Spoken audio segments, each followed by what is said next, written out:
What would you do if you woke up in space completely alone and the world depended on you for survival? That's how Ryland Grace woke up in Project Hail Mary. The tones in this story are survival, isolation, and unexpected connection. This is a high-stakes survival book, dealing with heavy isolation, problem solving under pressure, and not really knowing who you are, but still carrying out the task that you were sent there for. I think one of the core ideas in this book is definitely that science is a survival tactic. Now, Andy Weir writes a lot about science in his books, but he makes it digestible. In Project Hail Mary, he made it delightful. What makes this book unique is that there's a constant problem and a solution structure.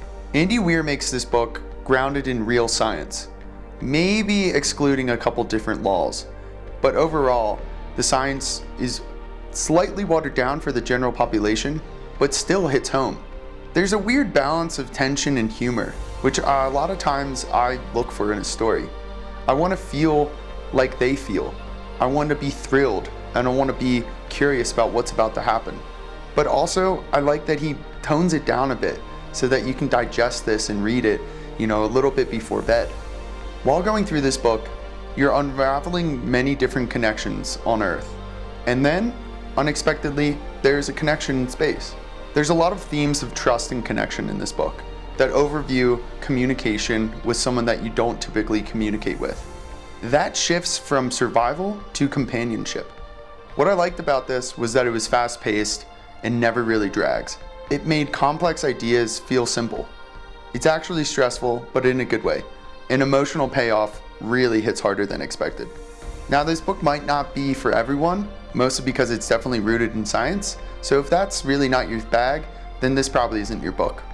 This book is also definitely not sugar-coated. Very problem-solution driven. My personal take is it felt immersive and engaging. Now, I could see myself as Ryland Grace. I also kept putting myself in his shoes, trying to figure out and make sense of what was going on and where he was. This was definitely a burner. I read through this in one weekend. I think you should read this if you like smart sci-fi and you enjoy problem-solving stories. Also, I believe you'll like it if you want something that's gripping but not super dense. Closing thoughts on this book: sometimes survival isn't just about staying alive. It's about who you find along the way. Also, if you didn't know, this movie just came out in theaters recently and it was a joy to watch.